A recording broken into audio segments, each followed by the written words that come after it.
હાલો મિત્રો, જય શ્રી કૃષ્ણ। સ્વાગત છે તમારું અમારી ગુજરાતી ફૂડ રેસિપીસ ચેનલમાં। તો આજે આપણે બનાવશું ભીંડાનું રસાવાળું શાક। એના માટે આપણે આ ભીંડા લીધા છે, લસણ છે 10 થી 15 કળી, મીઠું છે, લીલી ધાણા છે ને એક ટમેટું આપણે સુધારીને લીધું છે।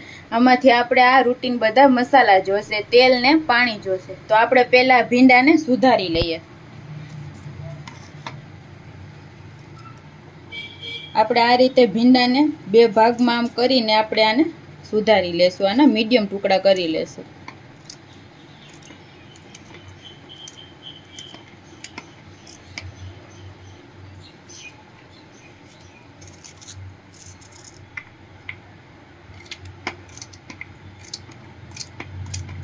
આ રીતે આપણે બધા ભીંડાને સુધારી લેશું। તો આપણે બધો ભીંડો આ રીતે સુધારી લીધો છે। હવે આપણે શાકનો વઘાર કરશું।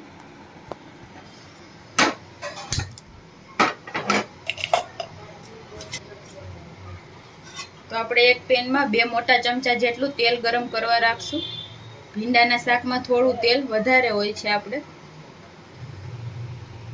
તો આપણું તેલ એકદમ સરસ ગરમ થઈ ગયું છે। આપણે એમાં જીરું નાખશું,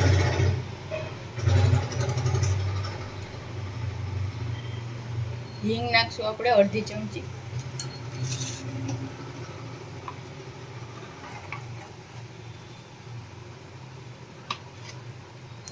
હવે આપણે આ ભીંડા એડ કરી દઈશું એમાં।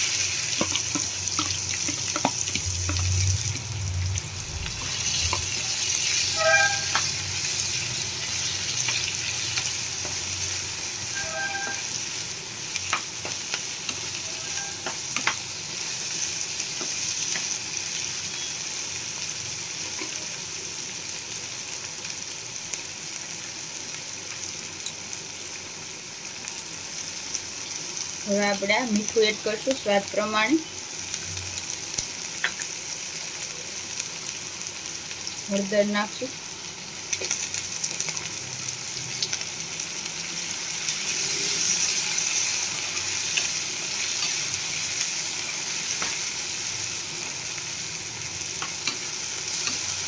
હવે આને હલાવતા જઈ એકદમ સરસ ચીકાશ દૂર થાય ત્યાં સુધી આપણે આને પકાવી લેશું।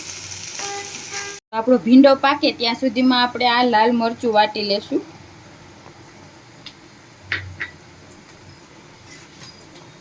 આપણે આ લસણ અને આ 3 ચમચી જેટલું આપણે લાલ મરચું પાવડર નાખશું અને આપણે ખાંડી લેશું।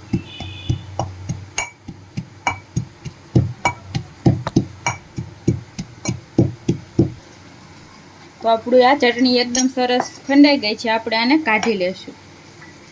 આપણે શાકમાં તાજી ચટણી ખાંડીને નાખવાથી શાકનો ટેસ્ટ એકદમ સરસ આવે છે। તો આપણો આ ભીંડો એકદમ સરસ તેલમાં પાકી ગયો છે અને એકદમ ચીકાશ દૂર થઈ ગઈ છે। હવે આપણે એમાં ટમેટા એડ કરી દઈશું।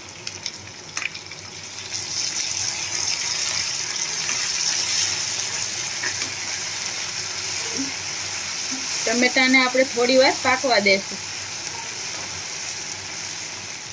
તો આપણે ટમેટા એકદમ સરસ પાકી ગયા છે। હવે આપણે એમાં લાલ મરચું એડ કરી દઈશું, જે આપણે ખાંડીને રાખ્યું હતું એ 1 મોટી ચમચી જેટલું, અને મિક્સ કરી લેશું એકદમ સરસ।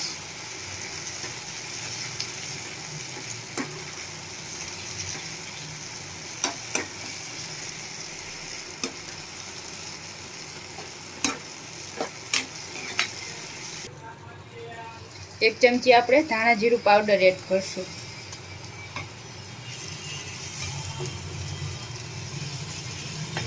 બે મિનિટ આપણે આ મસાલાને તેલમાં પાકવા દેશું।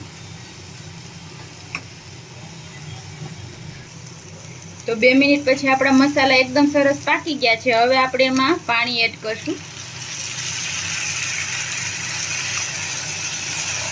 જેટલો રસો કરવો હોય એટલું આપણે આમાં પાણી એડ કરવાનું છે।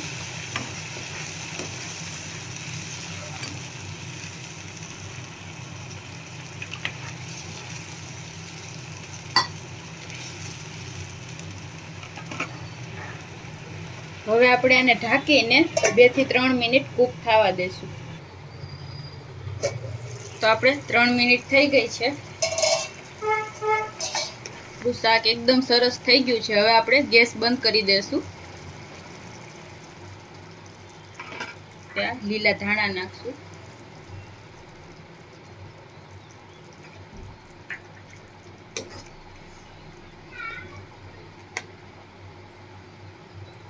તો તૈયાર છે આપણું આ શાક. હવે આપણે આને સર્વ કરી લેશું.